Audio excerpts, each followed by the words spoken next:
आज का भगवद गीता का दूसरे अध्याय का 27वां श्लोक, अध्याय सेकंड, श्लोक नंबर 27। श्लोक है, जातस्य हि ध्रुवो मृत्यु ध्रुवम जन्म मृतस्य च तस्मात् परिहार्यते न त्वं शोचितुमर्हसि। श्लोक दोबारा एक बार। जातस्य हि ध्रुवो मृत्यु ध्रुवम जन्म मृतस्य च तस्मात् परिहार्यते न त्वं शोचितुमर्हसि। संधि विच्छेद श्लोक का, जातस्य हि ध्रुव मृत्यु ध्रुवम जन्म मृतस्य च तस्मात् अपरिहार्ये अर्थे न त्वं शोचितुम अर्हसि। श्लोक दोबारा एक बार। जातस्य हि ध्रुव मृत्यु ध्रुवम जन्म मृतस्य च तस्मात् अपरिहार्ये अर्थे न त्वं शोचितुम अर्हसि। शब्दों का अर्थ देखते हैं अभी। ही अर्थात क्योंकि, जातस्य अर्थात जन्म लेने वाले की, मृत्यु अर्थात मृत्यु, ध्रुव अर्थात निश्चित, च अर्थात है, और च अर्थात और, मृतस्य अर्थात मरने वाले का, जन्म अर्थात जन्म, ध्रुवम अर्थात निश्चित है, तस्मात् परिहार्य से, तस्मात् परिहार्य से अर्थात अतः न टलने योग्य बात में, त्वम अर्थात तू, शोचितुम अर्थात शोक करने, अर्हसि न अर्थात योग्य नहीं है। शब्दों का अर्थ दोबारा। ही अर्थात क्योंकि, जातस्य अर्थात जन्मने वाले की, मृत्यु अर्थात मृत्यु, ध्रुवम अर्थात निश्चित, च अर्थात और, मृतस्य अर्थात मरने वाले का, जन्म ध्रुवम अर्थात जन्म निश्चित है, तस्मात् परिहार्य से अर्थात अतः न टलने योग्य बात में, त्वम अर्थात तू, शोचितुम अर्थात शोक करने, न अर्हसि अर्थात योग्य नहीं है। श्लोक का अर्थ है, क्योंकि जन्मने वाले की,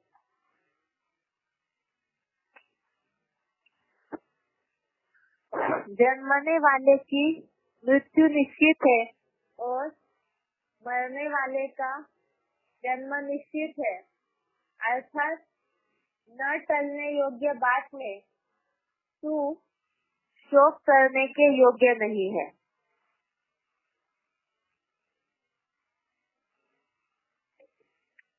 कल के श्लोक में भी हमने देखा था कि आत्मा जो है जन्म मरण के चक्र में आने के लिए बंधी हुई है, अर्थात जो युद्ध की बात हो रही है, महाभारत युद्ध की, जिस कारण से अर्जुन की मनस्थिति खराब हो रही है, युद्ध के बाद जो सगे संबंधी है वो सब मारे जाएंगे, जो पूजनीय गुरुजन है वो मारे जाएंगे। इसलिए अर्जुन पहले से ही उनकी मनस्थिति खराब हो रही है बहुत सारी बातें सोच करके, तो इसीलिए अर्जुन को ये बात समझाई जा रही है। वास्तव में जो महाभारत युद्ध हुआ है वो तो कलयुग के तामसी युग की बात है, और ऐसे कलयुग के तामसी अवस्था में यहाँ बताया है कि जन्म लेने वाले की मृत्यु निश्चित है। सृष्टि चक्र में ये नोंद है कि जन्म लेने वाले का मृत्यु निश्चित है और मरने वाले का जन्म निश्चित है। अर्थात ये तो काल चक्र अनुसार ये न करने योग्य बातें हैं, इसीलिए भी अर्जुन को समझाया गया कि तू शोक करने योग्य नहीं है। अब क्लैरिफिकेशन सहित इसे एक बार देखते हैं। क्योंकि जन्मने वाले की मृत्यु निश्चित है और उसी तरह देह द्वारा मरने वाले का जन्म निश्चित है। देहवान है तो जन्म मृत्यु भी रहेगी, अतः न टलने योग्य बात में अविनाशी ड्रामा समझ तू शोक करने योग्य नहीं है। कल्प कल्प जन्म मृत्यु का दुख नरक में होता ही है। अर्थात जो और भी श्लोकों में हमने समझा है बेसिक कोर्स में कि प्रकृतिगत जो सत्व स्तंभ 3 गुण है उनके कारण आत्मा जो है वो जन्म मरण का चक्र में आने के लिए बंधी हुई है। अर्थात आत्मा वास्तव में रची नहीं जाती, वो तो अनादि है, अविनाशी है। लेकिन जिस शरीर का आधार लेकर के आत्मा कर्म करती है तो वो देह जो है उसमें बंधने के कारण, उस देह के कारण ही जन्मने वाले की मृत्यु निश्चित है और मरने वाले का जन्म निश्चित है। देहवान है तो जन्म मृत्यु भी रहेगी, अतः न टलने योग्य बात में अविनाशी ड्रामा समझ तू शोक करने योग्य नहीं है। अर्थात ये ड्रामा का जो चक्र है, सृष्टि चक्र जो है ये अविनाशी है और ये निरंतर चलते ही रहता है, तो इसीलिए भी इसके कारण भी शोक करने के योग्य नहीं है। क्योंकि जन्म मृत्यु का जो दुख है वो नरक में ही होता है। मृत्यु जैसा जो भयानक एक्सीडेंट है या तो मृत्यु जैसा जो दुख है वो नरक में ही होता है। क्योंकि सत्युग त्रेता युग जो स्वर्ग है वहाँ भी देवात्माएं शरीर में रहते हैं, लेकिन आत्मिक स्थिति के कारण वहाँ इच्छा मृत्यु होती है। इसके कारण जब समय आता है शरीर छोड़ने का तो सहज ही वहाँ पर सत्युग त्रेता युग में देवात्मा अपना शरीर रूपी वस्त्र त्यागते हैं। लेकिन द्वापर कलयुग में प्रकृतिगत जो सत रज तम 3 गुण है, उन तीनों गुणों में बंधमान होने के कारण यहाँ द्वापर कलयुग में जन्म मृत्यु का काल चक्र भी नोंदा हुआ है और शरीर में मोह रहता है, अटैचमेंट निर्माण हो जाता है। जिस प्रकृति के पिंजरे में आत्मा बंधी हुई है उससे, तो उसे छोड़ते समय और जिनके संबंध संपर्क में वो रहती है तो उन्हें भी उसके कारण दुख होता है। इसीलिए ही वास्तव में यहाँ आत्मा का पाठ पढ़ाया जा रहा है दूसरे अध्याय में। इसीलिए ही यहाँ ये बात बताई कि यहाँ देहवान है तो जन्म मृत्यु तो रहेगी ही, ये तो न टलने योग्य बात है, इसीलिए ही तू शोक करने के योग्य नहीं है। एक बार इस श्लोक का दोबारा अर्थ देखते हैं। क्योंकि जन्मने वाले की मृत्यु निश्चित है और उसी तरह देह द्वारा मरने वाले का जन्म निश्चित है। देहवान है तो जन्म मृत्यु भी रहेगी, अतः न टलने योग्य बात में अविनाशी ड्रामा समझ तू शोक करने योग्य नहीं है। कल्प कल्प जन्म मृत्यु का दुख नरक में होता ही है।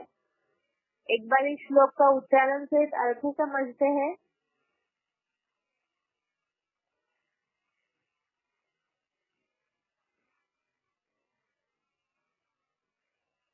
जातस्य हि ध्रुवो मृत्यु ध्रुवं जन्म मृतस्य च तस्मादपरिहार्येते न त्वं शोचितुमर्हसि। क्योंकि जन्मने वाले की मृत्यु निश्चित है और उसी तरह देह द्वारा मरने वाले का जन्म निश्चित है। देहभान है तो जन्म मृत्यु भी रहेगी। अतः न टलने योग्य बात में अविनाशी ड्रामा समझ तू शोक करने योग्य नहीं है। कल्प कल्प जन्म मृत्यु का दुख नरक में होता ही है। जातस्य हि ध्रुवो मृत्यु ध्रुवं जन्म मृतस्य च तस्मादपरिहार्येते न त्वं शोचितुमर्हसि। क्योंकि जन्मने वाले की मृत्यु निश्चित है और उसी तरह देह द्वारा मरने वाले का जन्म निश्चित है। देहभान है तो जन्म मृत्यु भी रहेगी। अतः न टलने योग्य बात में अविनाशी ड्रामा समझ तू शोक करने योग्य नहीं है। कल्प कल्प जन्म मृत्यु का दुख नरक में होता ही है।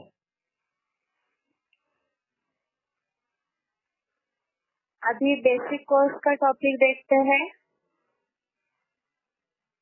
आज शनिवार है, इसलिए पहले इस हफ्ते के श्लोक की रिवीजन करेंगे, इसके बाद बेसिक कोर्स।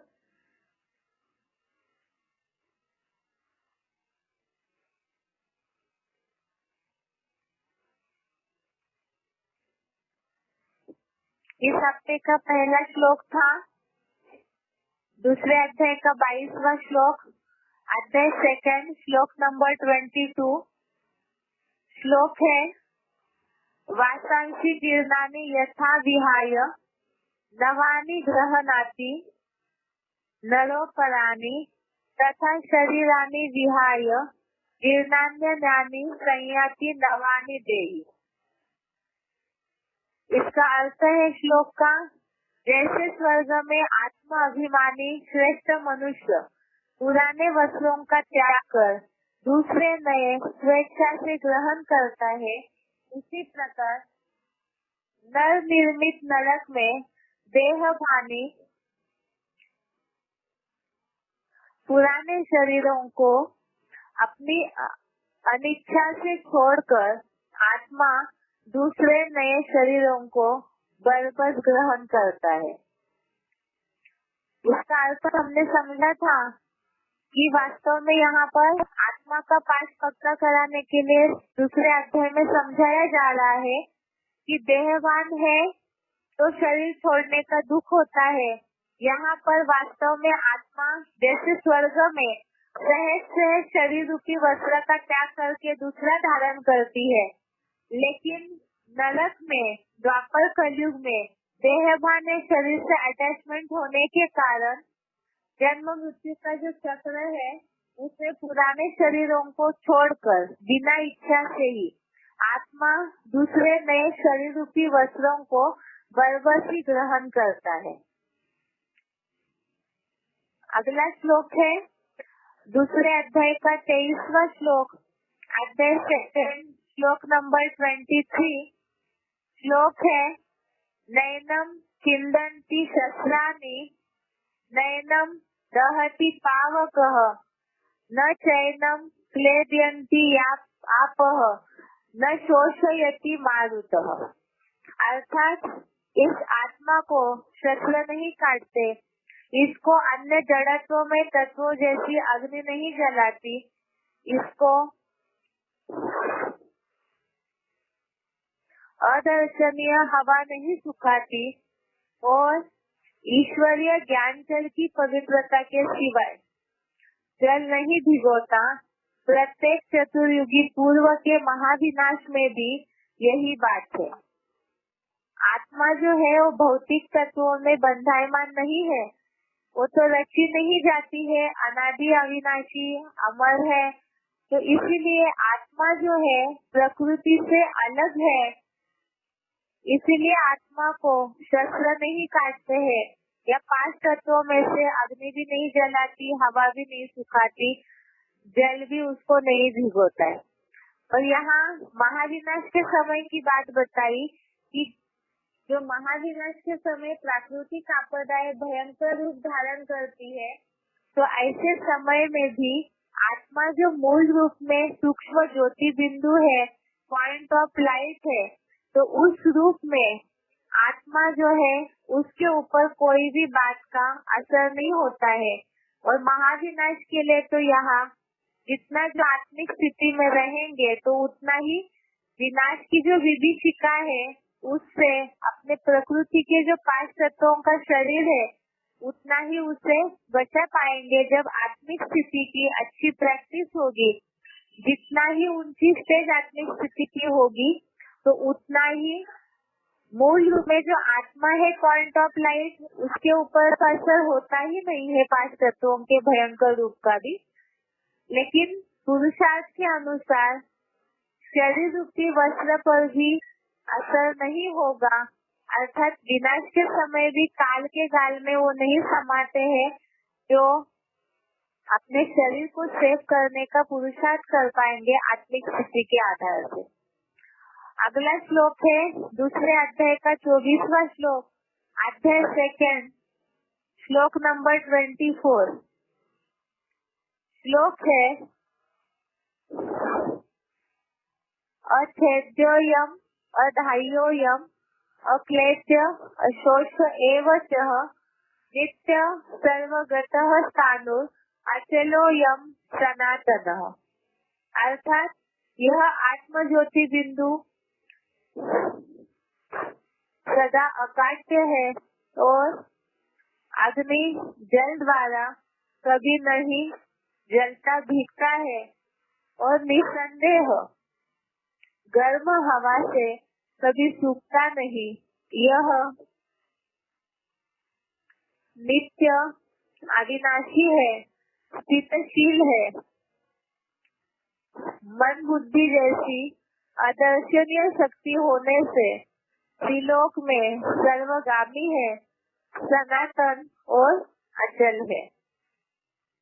जैसे ऊपर के श्लोक में हमने देखा कि आत्मा प्रकृति से बनी हुई नहीं है, इसी तरह से इस श्लोक में भी ये बात बताई है कि आत्मा जो है अकाट्य है, या 5 तत्वों में से अग्नि हो, जल हो, हवा हो, इसके द्वारा कोई असर नहीं होता है, नित्य अविनाशी और स्थितशील है, अर्थात स्टेबल रहने वाली है, शाश्वत है, सदा काल रहने वाली है और सर्वगामी अर्थात मन बुद्धि की शक्ति से वो कहीं भी आना जाना कर सकती है, कहीं भी विचरण कर सकती है। तो यहाँ तो हमने श्लोक समझते समय समझा था इस बात को कि शरीर को तो कोई भी बांध सकता है क्योंकि वो प्रकृतिगत तत्वों से बना हुआ है, लेकिन मन बुद्धि जो है वो प्रकृति से बनी हुई न होने के कारण, अदर्शनीय शक्ति होने के कारण कहीं भी आना जाना कर सकती है।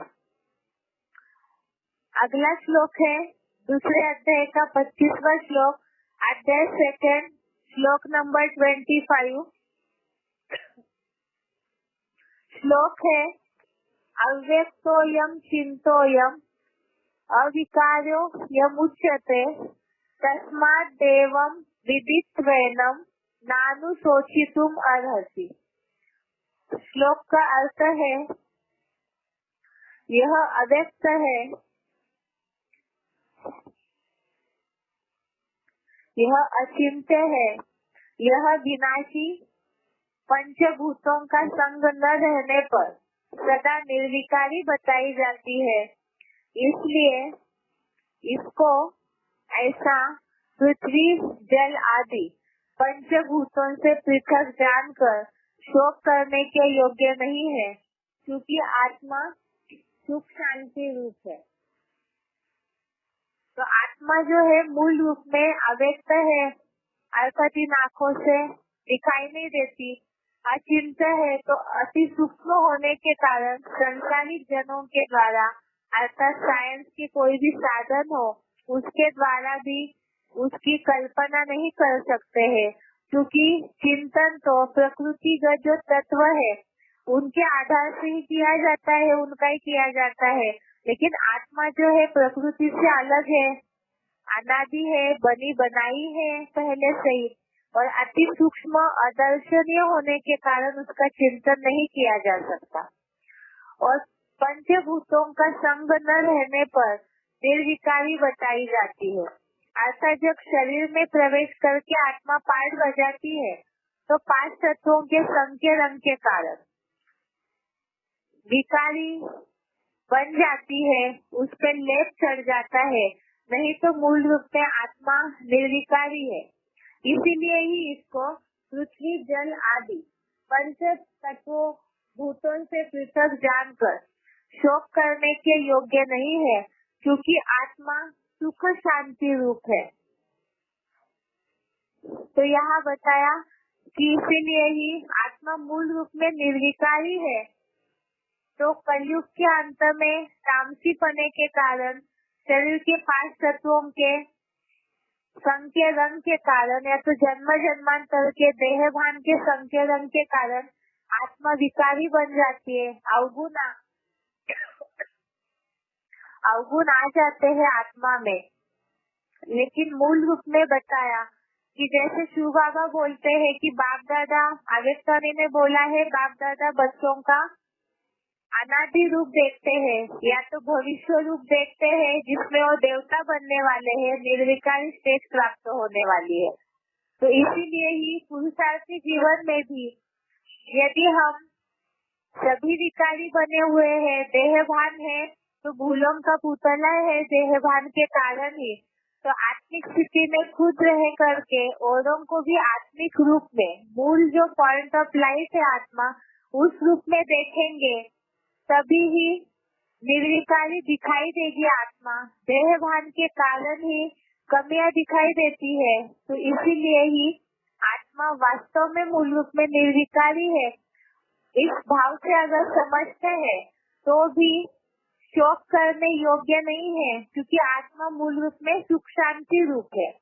और साथ ही साथ इसीलिए ही किसी के भी अवगुणों के प्रति हमें संकल्प नहीं चलाने हैं, क्योंकि वो मूल रूप में निर्विकारी है और सभी ही अपने पापों को धुलने का पुरुषार्थ करते हैं। इसीलिए बोला कि आत्मा मूल रूप में सुख और शांति का स्वरूप है। दुख और अशांति तो देह के 5 तत्वों के संख्या रंग के कारण ही आती है।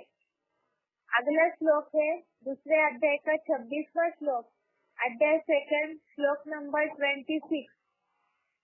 श्लोक है अथ चैनम नित्य जातम नित्यम वा मन्यसे मृतम तथापि त्वम महाबाहो नैवं शोचितुमर्हसि। अर्थात यदि इसे सदा जन्मने वाला अथवा नित्य मरने वाला मानता है तो भी है दीर्घ बाहु, तू इस तरह शोक करने योग्य नहीं है। अर्थात जन्म मरण तो चक्र चलता ही रहेगा, वो तो शरीर लेना ही पड़ता है दूसरा। तो इसीलिए ही अर्जुन को समझाया कि तू शोक करने योग्य नहीं है। आज का श्लोक है दूसरे अध्याय का 27वां श्लोक, अध्याय 2 श्लोक नंबर 27। श्लोक है जातस्य हि ध्रुव मृत्यु ध्रुवम जन्म मृतस्य च तस्मात् परिहार्यसे न त्वं शोचितुमर्हसि। अर्थात जन्मने वाले की मृत्यु निश्चित है और उसी तरह देह द्वारा मरने वाले का जन्म निश्चित है।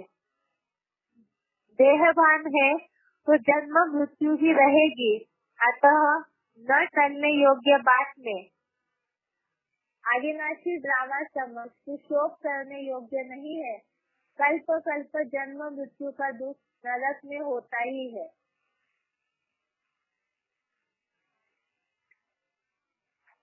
इस श्लोक का अर्थ अभी हमने समझा था। कि आत्मा जन्म मरण के चक्र में द्वापर कलयुग में आती ही है और शरीर के 5 तत्वों का उसमें बंधन रहने के कारण, अटैचमेंट के कारण दुख होता है। वास्तव में जन्म मृत्यु तो एक वास्तविक सत्य है इस सृष्टि का, तो इसीलिए ही तू शोक करने योग्य नहीं है, ऐसे अर्जुन को भगवान ने बताया है। अभी आगे ये आज के श्लोक हो गए अभी तक के 22 से लेकर के 27 नंबर श्लोक सेकंड अध्याय का श्लोक नंबर 22 से श्लोक नंबर 27 ये कल के टेस्ट के लिए आने वाले श्लोक हैं। अभी बेसिक कोर्स का टॉपिक देखते हैं।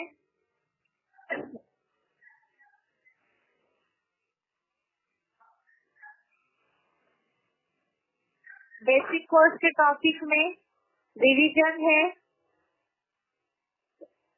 रिवीजन में लिंक बताएंगे और कोर्स का नंबर बताएंगे ताकि उसी हिसाब से टेस्ट में जवाब दे सके।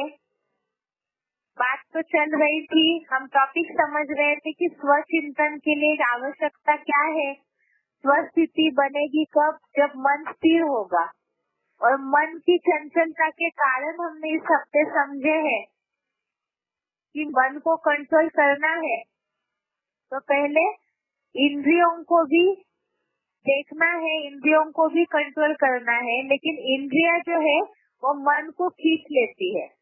जैसे वायु बहती हुई नाव को खींच लेता है, इसी तरह से यहाँ भी मन जो है वो बुद्धि की निर्णय शक्ति को हर लेता है। एक श्लोक है दूसरे अध्याय का 67 नंबर श्लोक, अध्याय सेकंड श्लोक नंबर 67।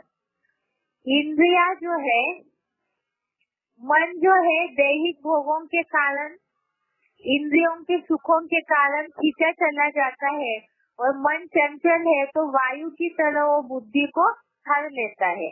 तो अब इसीलिए क्या करना है, जब इंद्रिया बार बार मन को खींचती है तो इसीलिए ही पहले इंद्रियों को भी नियंत्रित करने की, कंट्रोल करने का पुरुषार्थ करना है। स्वस्थिति के अभ्यास के लिए जरूरी है कि इंद्रियों को भी कंट्रोल करें। इसके लिए तीसरे अध्याय का 41वां श्लोक बताया कि ये जो ज्ञान योग के नाशक है, इंद्रियों से जो सुख भोगने की कामनाएं तैयार होती है, एक तो विकारी भोग हो चाहे कोई भी प्रकार की कामनाएं, तो ये ज्ञान योग के नाशक है। इसीलिए इस पापी को तू मार दे। इसीलिए उदाहरण बताया कि इंद्रियों को नियंत्रित करने के लिए क्या करना चाहिए। तो गीता के दूसरे अध्याय के 58वां श्लोक, अध्याय सेकंड श्लोक नंबर 58 में ये बात बताई कि कछुआ जैसे अपनी इंद्रियों को समेट के रखता है, तो इसी तरह से अभी मनुष्य जो है वो बाह्य सुख का आदी हो चुका है, जो बहिर अंग है उसके सुख का आदी हो चुका है। तो कछुआ जैसे अपनी इंद्रियों को समेटता है, तो उसी तरह से ही योगी को भी अपने इंद्रियों के सुख लेने से नियंत्रण करना है। अपने बाहर की तरफ से जो सुख लेने के आदी है, रूप में, रस में, गंध में, तो उसको अगर नियंत्रित करेंगे तो योगी जो है वो आत्म स्थिर हो सकता है, आत्म ज्योति बिंदु में एकाग्र हो सकता है। इसके लिए जैसे उदाहरण बताया कि बाहर की इंद्रियों से कैसे मन कंट्रोल हो सकता है, तो जैसे दुनिया में बताया जाता है जैसा अन्न वैसा मन, जैसा पानी वैसी वाणी। अर्थात जो बाहर से इंद्रियां ग्रहण करती है अपने विषय भोगों को, रूप हो, रस हो, गंध हो, तो उसके कारण ही इस तरह से अन्न का प्रभाव मन पे पड़ता है। तो बाकी जो भी ज्ञानेंद्रियों से रस ग्रहण करती है इंद्रिया, तो उसका असर जरूर होता है और मन उससे प्रभावित जरूर होता है। तो इसीलिए कछुए की तरह बाह्य सुख जो है, बाह्य इंद्रियों से लिए जाने वाले सुख, उन्हें समेट के रखना है, अर्थात ही कंट्रोल करके रखना है। तो इसका मतलब क्या है? क्या इंद्रियों को रोक के बैठना है? जैसे सन्यासी जंगलों में चले जाते हैं तो वैसे करे, बहुत सारे जिज्ञासुओं के मन में यही रहता है कि ओम शांति में चलने से या इस तरह ज्ञान सुनने से सब कुछ छोड़ना पड़ता है, दुनियादारी का त्याग करना पड़ता है। यहाँ बात ये नहीं समझाई जा रही है कि सन्यासी बने। वास्तव में यहाँ बुराइयों का संन्यास करना है। जिन बुरे सुखों को लेने की आत्मा आदि हो चुकी है तो उसका वास्तव में संन्यास करना है। तो इसीलिए गीता में इस बात को समझाया है कि वास्तव में इंद्रियों को रोक कर बैठने की बात नहीं है। जो अनिवार्य कर्म है, प्रकृति का पुतला जो मिला हुआ है कर्म के लिए, तो उसके लिए जो अनिवार्य अर्थात जो कर्म करने ही है, नियम है प्रकृति के अनुसार, तो वो कर्म तो करने ही है। 20वें अध्याय का 5वां श्लोक, अध्याय 3 श्लोक नंबर 5, इसमें बताया हुआ है कि मल मूत्र त्याग आदि अनिवार्य कर्म किए बिना कोई रह नहीं पाता है। तो इसीलिए प्रकृति के अनुसार इन 3 गुणों को बरबसी होकर के कर्म करने पड़ते हैं। तो अभी क्या करें फिर? अगर कोई ये सोचे कि ऐसे तो संभव नहीं है कि इंद्रियों को रोके बिना हम अपने मन को नहीं कंट्रोल कर सकते, तो कर्म करना छोड़ देते हैं। लेकिन गीता में उसे भी गलत बताया है कि जो दैनिक अनिवार्य कर्म है, अगर उसे जबरियन कंट्रोल करने की कोशिश करते हैं तो गीता में समझाया है कि वो मिथ्याचारी है। 3रे अध्याय का 6वां श्लोक, अध्याय 3 श्लोक नंबर 6, इसमें ये बात बताई कि वास्तव में कर्मेंद्रियों को जबरियन रोकते हैं और मन से जो पहले से ही सुख भोगा हुआ है उसे याद करते रहेंगे तो मिथ्याचारी है। वास्तव में मन कंट्रोल करना है और मन से ही इंद्रिय सुखों को याद करते रहेंगे तो सही बात नहीं है। इसलिए इंद्रियों को रोकने का मतलब जैसे कछुए के अंगों की तरह समेटने का मतलब है अनिवार्य कर्म जो है वो करते हुए भी मन जो है वो नियंत्रण में रहे। लेकिन वो कैसे करना है? मन से इंद्रियों को नियमित करते हुए कर्म कैसे हो सकता है? ये पॉसिबल है क्या? इसके लिए बताया है, मतलब ये जरूरी भी क्यों है कि मन से इंद्रियों को नियमित करते हुए कर्म करे। 3रे अध्याय का 7वां श्लोक, अध्याय 3 श्लोक नंबर 7, इसमें ये बात बताई हुई है कि अनासक्त होकर के कर्म करना है।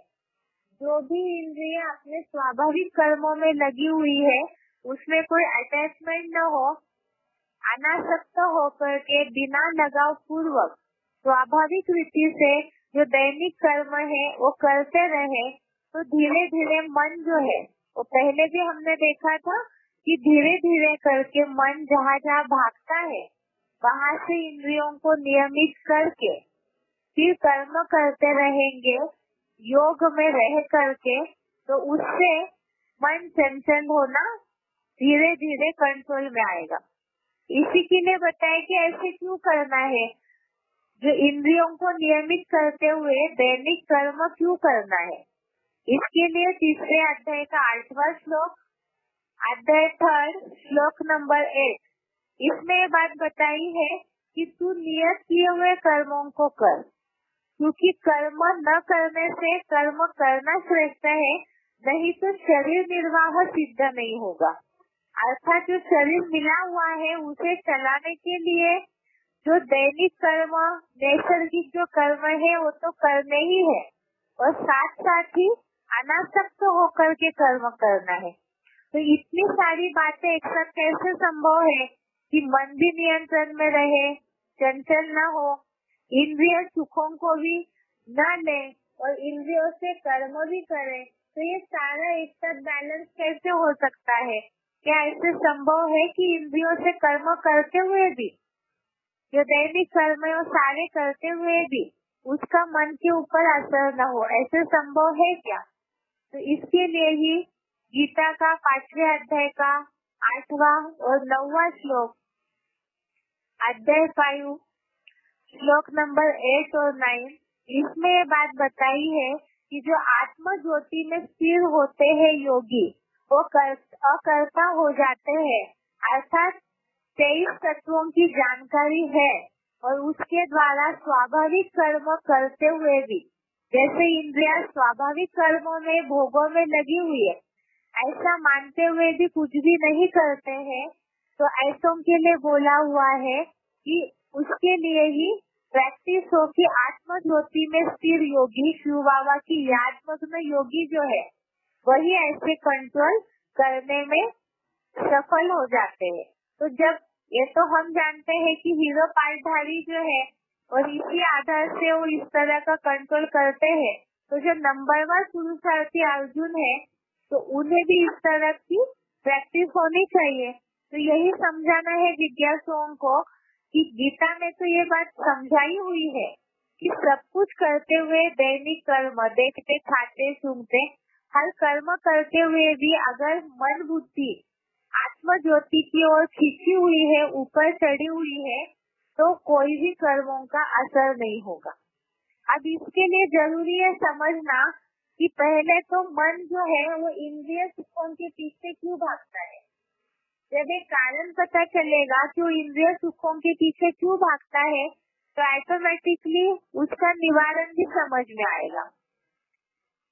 पहली बात तो है इंद्रिया जो है सुख चाहती है, जैसे वो सुख भोगना ये उनकी भूख है और उस भूख के पीछे सुख भोगने के पीछे इंद्रिया जाती है तो मन को खींच लेती है, क्योंकि मन सूक्ष्म इंद्रिया है जिसके बिना इंद्रिया अपना सुख नहीं भोग सकती है, तो इसलिए मन को जबरन खींच लेती है।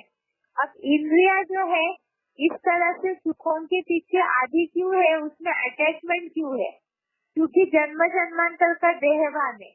इंद्रियों से भी जो सुख भोगा है तो उनकी चाहना में मन बार बार भागते रहता है। अब यहाँ तो ज्ञान के आधार से आत्मा के पाठ में हम समझ रहे कि वास्तव में इंद्रिय सुख नहीं लेना चाहिए। क्यों नहीं लेना चाहिए, उसका नुकसान जब पता चलेगा तभी समझ में आएगा कि वो सुख क्यों नहीं लेना चाहिए। मन तो बार बार इंद्रिय सुखों में भाग रहा है क्योंकि उसकी भूख है, लेकिन ऐसे जो इंद्रियों का सुख है उसमें रमन क्यों नहीं करना चाहिए। वो इसलिए रमन नहीं करना चाहिए, इसका जवाब गीता के ही 5वें अध्याय के 22वें श्लोक में दिया है। अध्याय 5 श्लोक नंबर 22, इसमें बताया है कि वास्तव में ये जो विषय भोग है, कर्म इंद्रियों के जो विषय है वो दुखों के जन्मदाता है, आदि अंत वाले है ना। आदि और अंत में क्षणभंगुर ही सुख देंगे और बाकी दुख ही दुख मिल रहा है। आदि में भी दुखों का निर्मित ही इनसे होती है, और ये बात जिन्होंने समझी है तो वो बुद्धिमान लोग ऐसे भ्रष्ट कर्मेंद्रियों का सुख लेने में रमन नहीं करेंगे। ये इंद्रियों का सुख जो है और राजसी सुख है, जिसके लिए बताया कि शुरू में वो अमृत के समान भले लगे, लेकिन उसका अंत तो विष समान ही होता है, दुखदायी ही होता है। 18वें अध्याय का 38वां श्लोक, अध्याय 18 श्लोक नंबर 38, इसमें यह बात बताई है कि ये जो सुख है शुरू में अमृत समान और अंत इसका महान दुखदायी होता है, तो इसीलिए ही इंद्रिय सुखों में रमन नहीं करना चाहिए। जिसके लिए हमने बहुत सारे उदाहरण समझे थे कोर्स समझते समय, जैसे गाड़ी का उदाहरण। गाड़ी शुरू में साइंस का साधन है तो सुखदायी है, लेकिन जितना जितना यूज करते जाएंगे तो कहीं ना कहीं ऐसे साधन दुखदायी होते हैं। अब लोग हो सकते हैं जिज्ञासु ये समझे कि आंखें है तो देखेंगे ही, कान है तो सुनेंगे ही, उसका सुख तो लेंगे ही, ये जीवन तो आनंद के लिए ही है। तो ये बताया कि जहाँ सुख में शुरू में सुख भले दिख रहा है, लेकिन अंत उसका है जो दुखदायी है, जिसके लिए तुलसीदास जी ने भी लिख के रखा, गो गोचर जहाँ लगमन जाई तो सब माया जाने ओ भाई। अर्थात ही ये इंद्रिया जो है जहाँ जहाँ सुखों की ओर भागती है, मन को खींच लेती है, तो सारा ही माया है। तो इसीलिए इंद्रिय सुखों को जिन्होंने समझा है, जैसे बताया कि आजकल साइंस में बहुत सारी यूज एंड थ्रो चीजें निकाली है, तो पता है कि अल्पकाल की सुखदायी चीजें हैं, तो ऐसी चीजों में लोग तो बुद्धि नहीं अटकाते क्योंकि पता है ये चीज नुकसानदायी है, थोड़ा यूज करने के बाद इसे फेंकना धुंध है। तो इसी तरह से जो इंद्रियों के सुख है कलयुग में, ये भी शुरू में भले थोड़ा सुख दे उपयोग होने तक, लेकिन बाद में वो दुखदायी होते हैं तो उन्हें दूर करना पड़ता है। तो इसीलिए ही वास्तव में इसे इंद्रिय सुखों को माया बोला है, जो दिखती तो चकमक है लेकिन वास्तव में वो चकमक असली नहीं है, तो उससे दुखी निर्माण होता है। अब बात है कि ये तो समझ में आ गया कि इंद्रिय सुख जो है वो बाद में दुखदायी होते हैं, लेकिन फिर भी आदत हो चुकी है सुख भोगने की इंद्रियों से, तो वो आसक्ति और सुख लेने की जो चाह है वो कैसे हटेगी? ये तो तब हो सकता है जब व्यक्ति को उसके बदले में कोई अच्छी चीज मिले। एक अच्छी चीज मिले तो व्यक्ति जो पुरानी चीज है, खराब हो चुका है, उसे फेंक देते हैं। तो इसीलिए ही यहाँ भी यही बात है जहाँ मनुष्यों को ये बात समझ में आएगी कि इंद्रिय सुखों से भी कोई अलग ऊंची चीज है, जिस सुख को भोगने के बाद इंद्रिय सुखों का जो महत्व है ये समझ में आएगा कि वो दुखदायी है, जिसके लिए हमने दूसरे अध्याय का 59वां श्लोक देखा, अध्याय 2 श्लोक नंबर 59। इसमें बताया है कि देहधारी पुरुष के विषय भोग तो हटते हैं, लेकिन रस लेने की मानसिक अनुभूति जो है वो हटती नहीं, उसके प्रति जो आसक्ति वो नहीं हटती है। और परमार्थ में जो राजयोगी परमात्मा से जुड़ जाएगा तो परमार्थ को देख करके उनकी आसक्ति हट जाती है। अर्थात परमात्मा में मन लगाने के बाद जो मन की सुख शांति अनुभव होती है, तो वही वास्तव में अतीन्द्रिय सुख है। और इस अतीन्द्रिय सुख में जो रममान करते हैं योगी, तो उसमें ऑटोमेटिकली उनको अच्छी चीज मिल जाएगी, ऊंची और श्रेष्ठ चीज मिल जाएगी, तो इंद्रियों का सुख लेने की जो अनुभूति है वो ऑटोमेटिकली हट जाती है। ये जो इंद्रियों का सुख है ये बहुत ऊंचा सुख है। जैसे बताया, जो मन का बुद्धि से ग्रहण करने वाला सुख जो है इंद्रिय सुखों से ऊंचा सुख है। अभी का जो एक वाक्य इसके पहले बोला गलत बोला, इंद्रिय सुख जो है वास्तव में सुखदायी है, उससे भी ऊंचा सुख है मन बुद्धि से ग्रहण करने वाला सुख। और वो जब एक बार मिल जाएगा परमार्थ को देख करके, फिर इंद्रिय सुखों से बुद्धि हट जाती है। अब ये जो इंद्रियों से भी ऊंचा सुख है, इंद्रिय सुख से भी जो ऊंचा सुख है वो कैसे प्राप्त किया जाएगा? जिससे मिलने के बाद ऑटोमेटिकली ही बुद्धि हट जाएगी। इसका रास्ता क्या है और ये ऐसा क्या है जिसे मिलने के बाद फिर इंद्रिय सुखों में बुद्धि रममान नहीं होगी? इसके लिए ही 6वें अध्याय का 21वां श्लोक, अध्याय 6 श्लोक नंबर 21, इसमें ये बात बताई है कि बुद्धि से ग्राह्य जो उत्कृष्टतम अतीन्द्रिय सुख है, उस पर जो योगी स्थिर हो जाता है, तो उसके कारण वो तात्विक रूप से कभी भी जो तत्वों के द्वारा सुख मिलता है उसमें उसकी बुद्धि कभी भी विचलित नहीं होगी।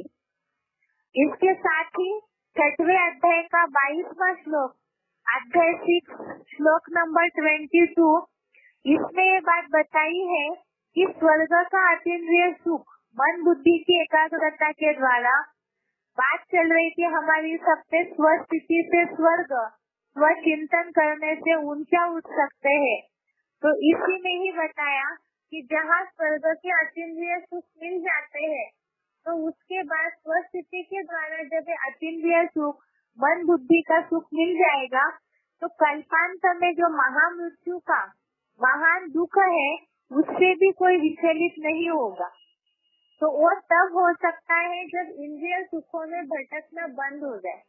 आत्मिक स्थिति ही स्वर्ग है और देह भान जो है और नरक अनुभव कराता है, दुख अनुभव कराता है। और देहभान अर्थात देहभान आया माना इंद्रियों में मन बुद्धि रममान हुई, और जहाँ इंद्रियों में मन बुद्धि रममान हुई, बहिर्मुखी हो गए, तो सुख का अनुभव जो निरंतर शाश्वत काल का सुख का अनुभव होना चाहिए वो नहीं हो सकता है। ये बताया कि इंद्रिय सुखों से भी उनसे अतीन्द्रिय सुख जहाँ मिल जाएगा, अच्छी चीज मिल जाएगी, तो बताया कि ऐसे योगी जो है तत्वों के रूप से, ये जो 5 तत्वों के द्वारा या जो दैहिक 23 तत्व है प्रकृति के, इनके द्वारा जो भी सुख मिलेगा अल्पकाल का, उसमें योगी की बुद्धि कभी विचलित नहीं होती है।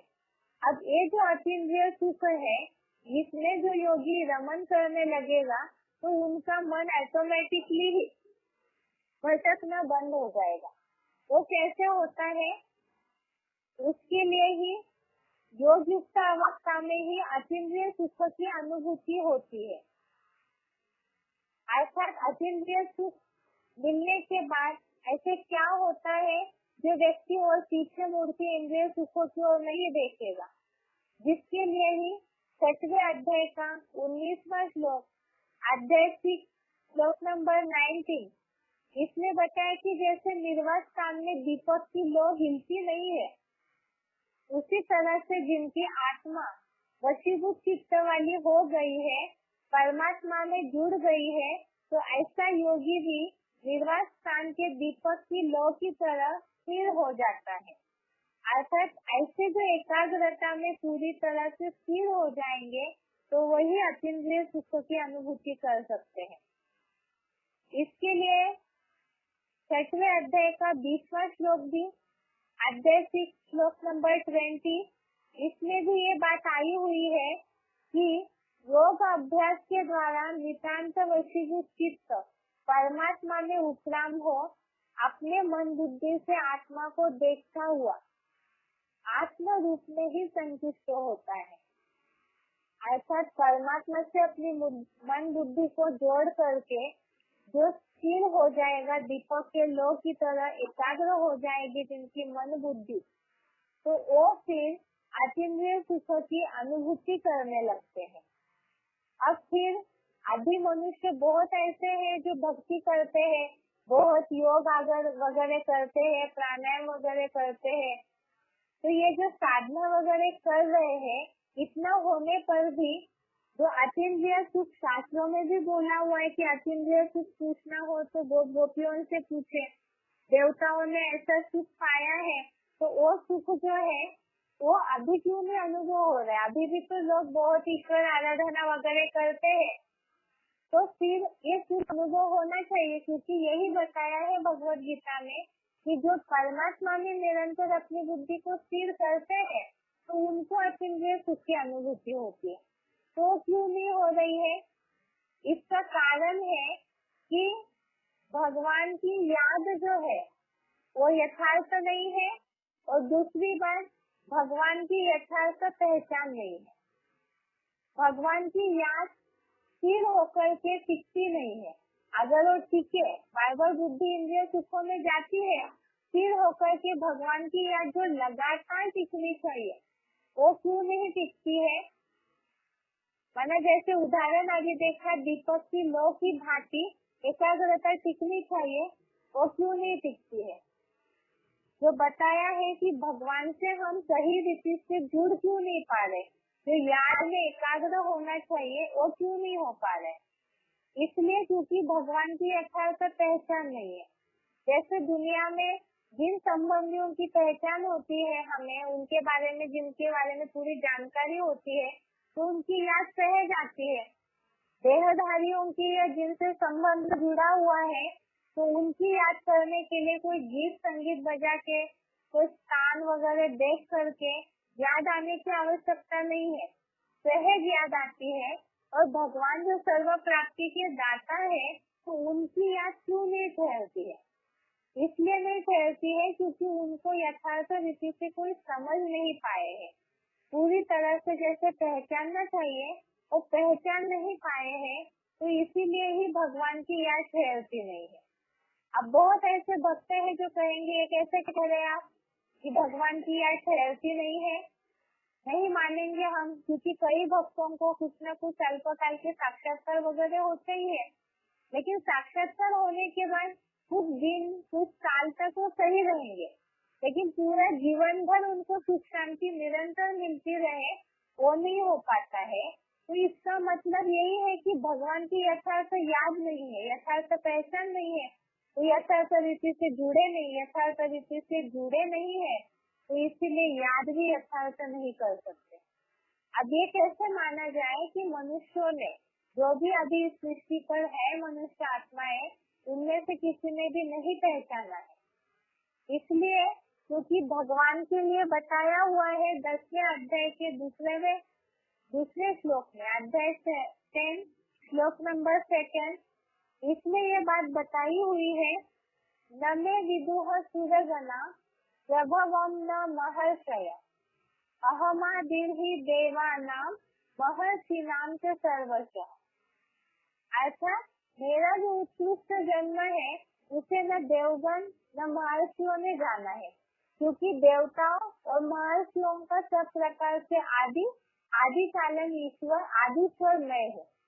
अर्थात जैसे एक बेटा अपने पिता का पूरा परिचय नहीं दे पाएगा, लेकिन पिता अपने बेटे का परिचय दे सकता है।